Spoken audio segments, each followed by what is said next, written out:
Hello बच्चों, last video में मैंने इससे पहले के पैराग्राफ को पढ़ाया था। आज मैं यहाँ से शुरू कर रही हूँ, कंटिन्यूस कर रही हूँ।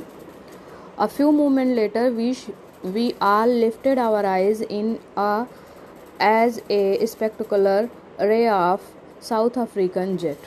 कहते हैं कुछ ही क्षण बाद हम सभी लोगों ने, इससे पहले की लाइन में आपको बताया गया था कि वो संबोधन में कहते हैं कि अब ऐसा नहीं होगा। अब कोई मंडेला बताते हैं, संबोधित करते हैं सभी को कि अब कोई भी उत्पीड़ित नहीं होगा, कोई किसी को दबाव किसी के ऊपर नहीं डालेगा, ऑप्रेस्ड नहीं होगा कोई भी। उसके आगे वो कहते हैं कि a few moment later we are lifted our eyes in awe as a spectacular ray of South African jet. कहते हैं कि हमने कुछ ही क्षण बाद हम सब ने अपने सर को उठाया, ऊपर की तरफ देखा, आंखें उठाई और स्पेक्ट्रल रे ऑफ साउथ अफ्रीकन जेट। तो हमको क्या दिखाई दिया? एक शानदार, स्पेक्टकुलर का मतलब होता है शानदार, उत्कृष्ट। कहते हैं रे ऑफ साउथ अफ्रीकन जेट। हमको क्या दिखाई दिया? जो साउथ अफ्रीकन जेट थी उसकी, जेट का मतलब होता है तेज़ चलने वाले जहाज़ या तेज़ चलने वाले वायुयान। हमने देखा कि ऊपर बहुत तेज़ी से हवाई जहाज़ उड़ रहे हैं, हेलीकॉप्टर उड़ रहे हैं, and troop carriers troop carriers roar in perfect formation over the Union building. कह रहे हैं जब हमने ऊपर देखा तो हमको दिखाई दिया कि जो हेलीकॉप्टर्स थे, जो ट्रूप मतलब होता है सैनिकों का दल, ठीक है। रोर इन परफेक्ट फॉर्मेशन, तो वो ऊपर उड़ रहे थे और उनके उड़ने पे एक परफेक्ट आवाज़ आ रही थी। ऐसी आवाज़ जैसे सधी हुई, जैसे आप सड़कों पे गाड़ियाँ देखते हैं कैसे चलती हैं, सधी हुई नहीं होती। कोई आगे जा रही है, कोई पीछे जा रहे हैं, किसी ने अभी हारन दिया, किसी ने बाद में हार्न दिया। लेकिन मार्च पास होते समय आप हेलीकॉप्टर ऊपर देखते हैं तो एक साथ चलना, एक साथ धुआं फेंकना, एक साथ मुड़ जाना, उस टाइप का उस समय दृश्य था। कहाँ पे? यूनियन बिल्डिंग के ऊपर। It was not only display of pin point precision and military force, but the demonstration of the military's loyalty to democracy, to a new government that had been freely and fairly elected। कह रहे हैं, Mandela बताते हैं कि it was not only display of pin point precision and military force. कह रहे हैं कि यह न केवल डिस्प्ले है, डिस्प्ले का मतलब होता है प्रदर्शन, किसी चीज़ को शो करना। कह रहे हैं यह केवल शो नहीं है, not only display of pin point precision and military force. कह रहे हैं यह प्रिसीजन का मतलब होता है, पिन पॉइंट प्रिसीजन का मतलब होता है क्लियर, स्पष्ट। कह रहे हैं यह केवल मिलिट्री फोर्स का प्रदर्शन नहीं है, but a demonstration of militaries loyalty. ये खाली उनके कार्य का प्रदर्शन नहीं है, उनके डिमॉन्स्ट्रेशन मतलब भी होता है प्रदर्शन करना। कह रहे हैं ये प्रदर्शन है किस चीज़ का? मिलिट्रीज लॉयल्टी, उनकी वफादारी का, टू डेमोक्रेसी, किसके प्रति? प्रजातंत्र के प्रति। कह रहे हैं जो डेमोक्रेटिक गवर्नमेंट बनी है उसके प्रति वो भी वफादार हैं। इस चीज़ को शो करने के लिए वो ऐसा कर रहे हैं, ये प्रदर्शन इसीलिए किया जा रहा है, ठीक है। To a new government that had been freely and fairly elected. किसके लिए वो ऐसा कर रहे हैं? उस गवर्नमेंट के लिए, उस सरकार के लिए जो फ्रीली, स्वतंत्रता से, मतलब स्वतंत्र रूप से, और फेयरली का मतलब होता है कि जो सही तरीके से हो, गलत तरीके से ना किया हुआ हो, निष्पक्ष हो, कोई पक्षपात ना हो। तो जो अभी गवर्नमेंट आई थी मंडेला की, उसमें कोई पक्षपात नहीं था, कोई बेईमानी नहीं थी। कह रहे हैं ये भी लोग, जो मिलिट्री फोर्स हैं या जो भी जनता है, सबको इस चीज़ का इंतज़ार था और वो अपने लॉयल्टी को, अपने ईमानदारी को प्रदर्शित कर रहे हैं अपने कार्य के द्वारा।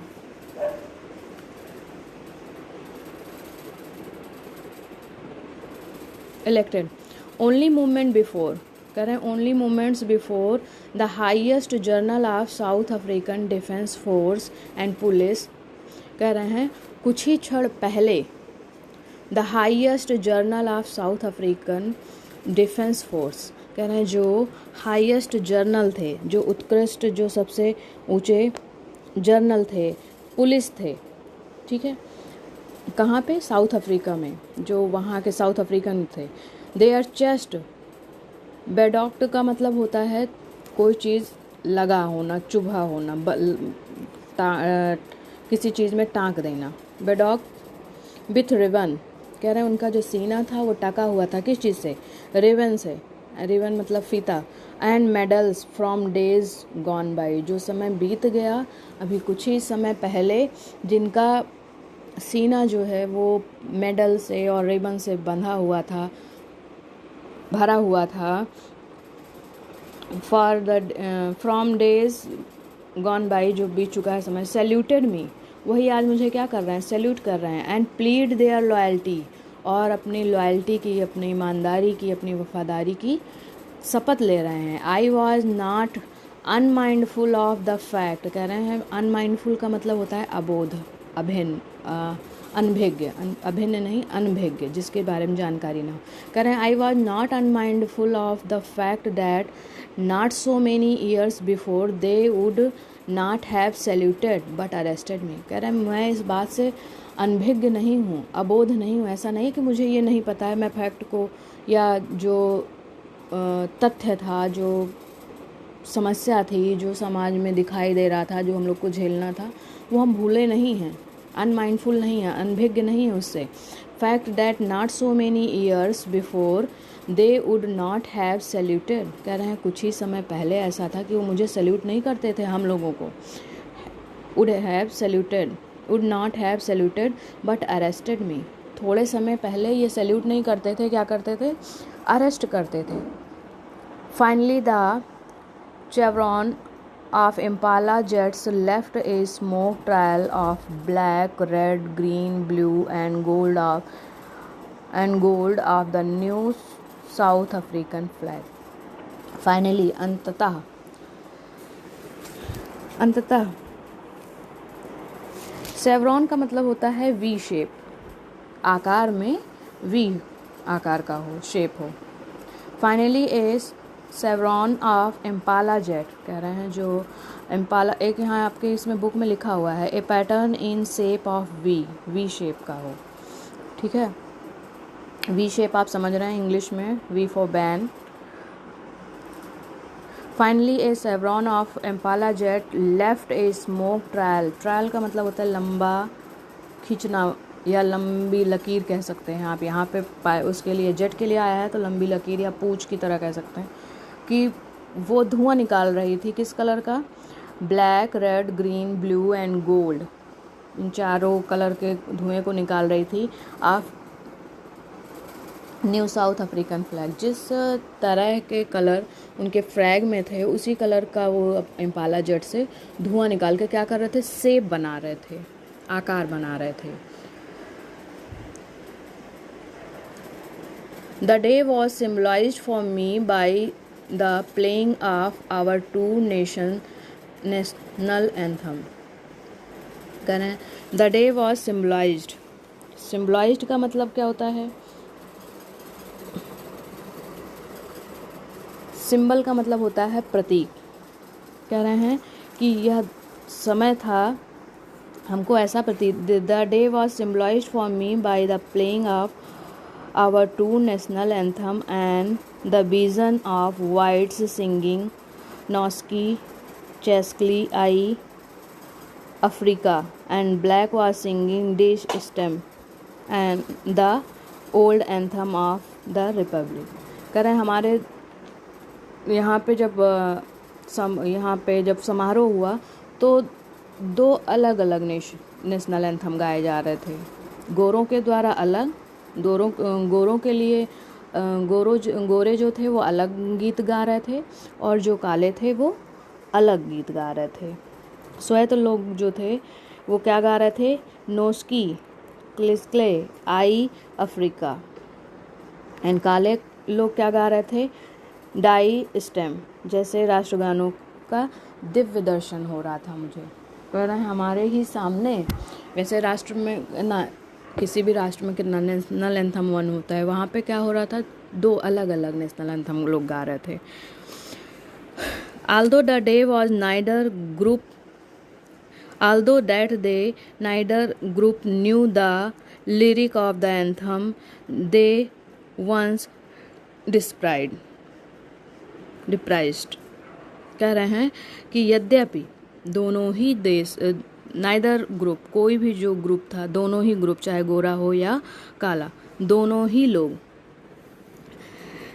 डिस्प्राइड का मतलब होता है घृणा करना. Although the day neither groups knew the lyrics of the anthem they once deprived, they would soon know the word by heart. कह रहे हैं दोनों ही देश के लोग या दोनों ही ग्रुप के लोग, कोई भी ग्रुप ऐसा नहीं था जो उस राष्ट्रगान की धुन को जानता हो. ठीक है, जिस गाने से या जिस राष्ट्रगीत से वे कभी घृणा करते थे, कभी वो लोग गाते नहीं थे, आज वो प्रेम से उसी गीत को गा रहे हैं और क्या हो गए हैं, कंठस्थ हो गए हैं. कंठस्थ का मतलब होता है, ये बाई हार्ट का मतलब होता है कंठस्थ होना, और बाई हार्ट का मतलब होता है जैसे कोई चीज़ आप हृदय से जान जाएं. On the day of inauguration, I was overwhelmed with the sense of history. कह रहे हैं कि इनाग्रेशन के दिन, इनाग्रेशन का मतलब क्या था, समारोह. समारोह के दिन क्या होता है, आई वॉज ओवरवेल्म. ओवरवेल्म का मतलब होता है भावना से भर जाना, जब भाव विभोर हो जाना. ठीक है, I was overwhelm with the sense of history. मैं ऐतिहासिक भावना से विभोर हो गया, हमारे अंदर ऐतिहासिक भावना भर गई.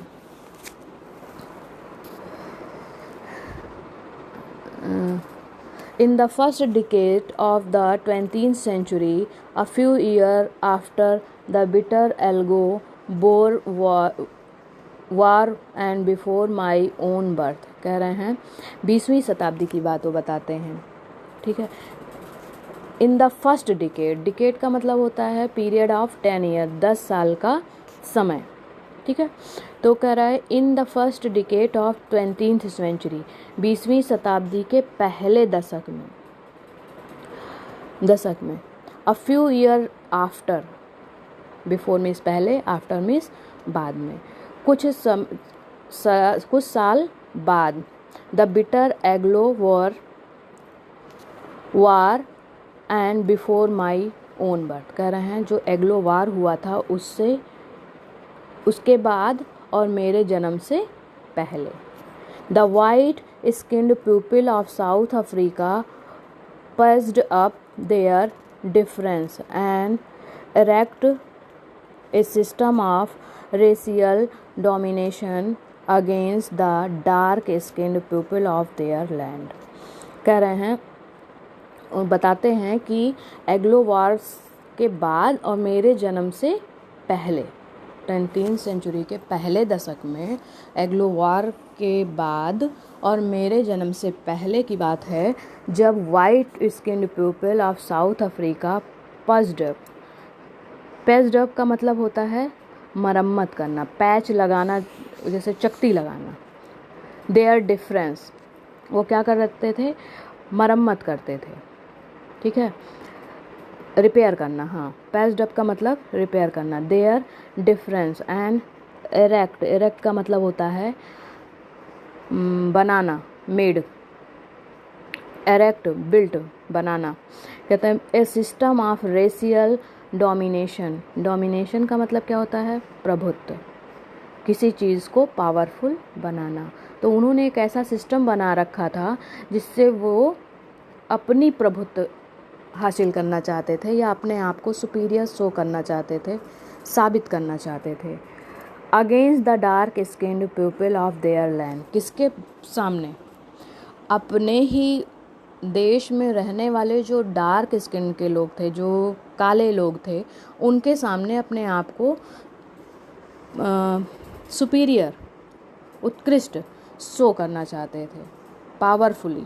ठीक है, पावरफुली मतलब होता है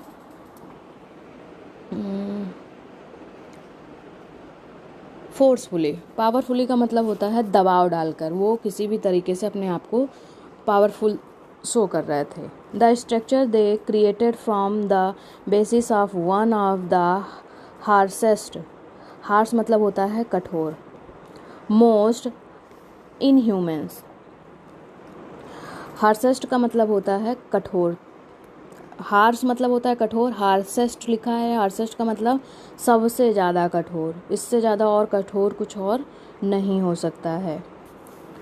ठीक है, वो क्या करते थे, द स्ट्रक्चर, स्ट्रक्चर का मतलब होता है रचना। आपको जब भी हमने टेंस पढ़ाया होगा तो निश्चित रूप से स्ट्रक्चर बताया होगा।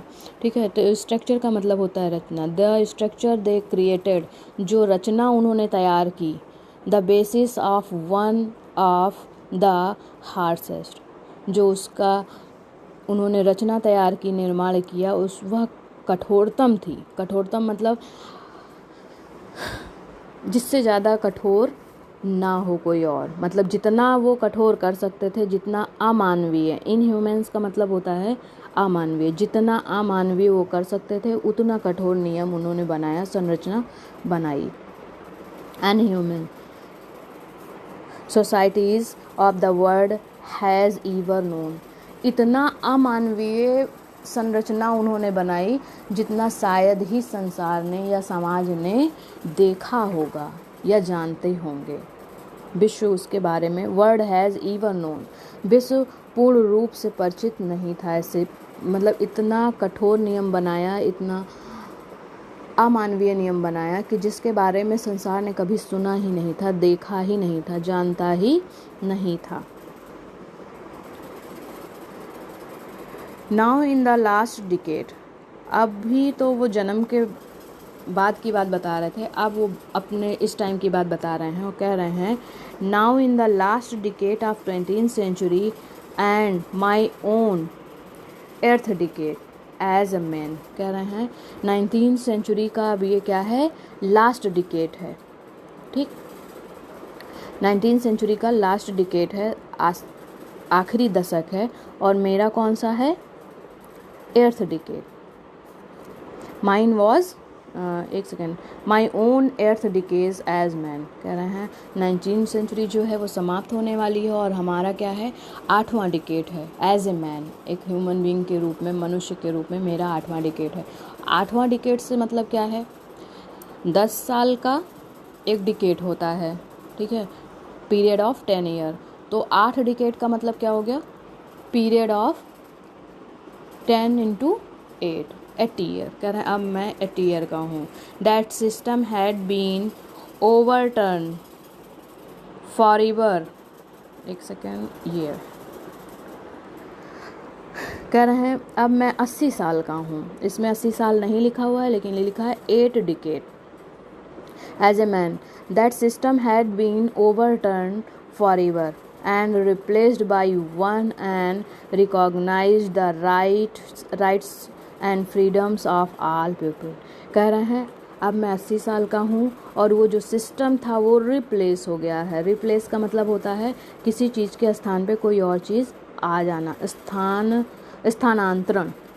ठीक है, कोई किसी चीज़ के स्थान पे कोई और चीज़, जैसे आपको कॉफ़ी पसंद है, ठीक, तो कॉफ़ी की जगह आप चाय भी ले सकते हो, दोनों का टेस्ट लगभग सेम होगा, दोनों का काम सेम होगा। जैसे आप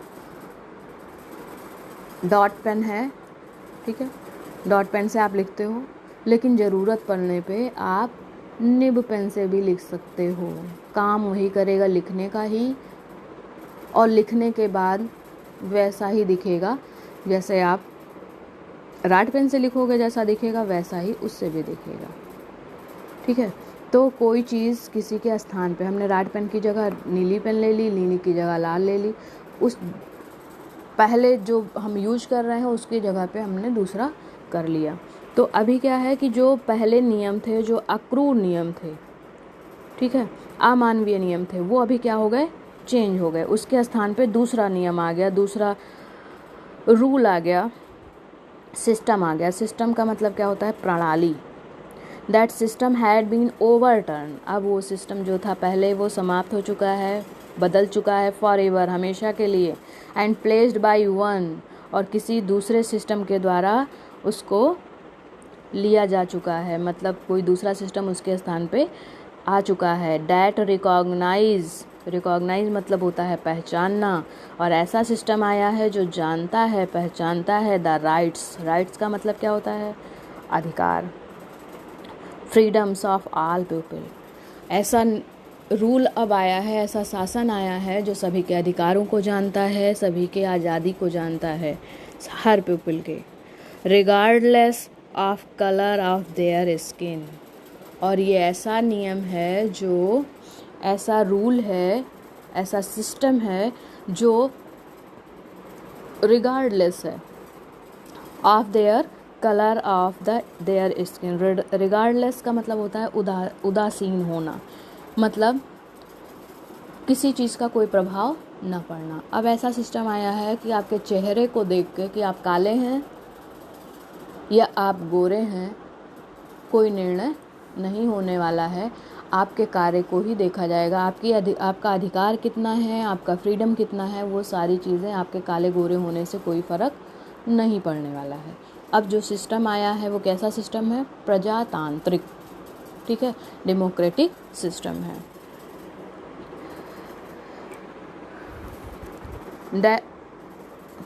आपको स्किन तक ही करके हम समाप्त कर रहे हैं। आगे का वीडियो हम नेक्स्ट वीडियो में भेजेंगे, आगे का जो समरी है वो नेक्स्ट वीडियो में भेजेंगे।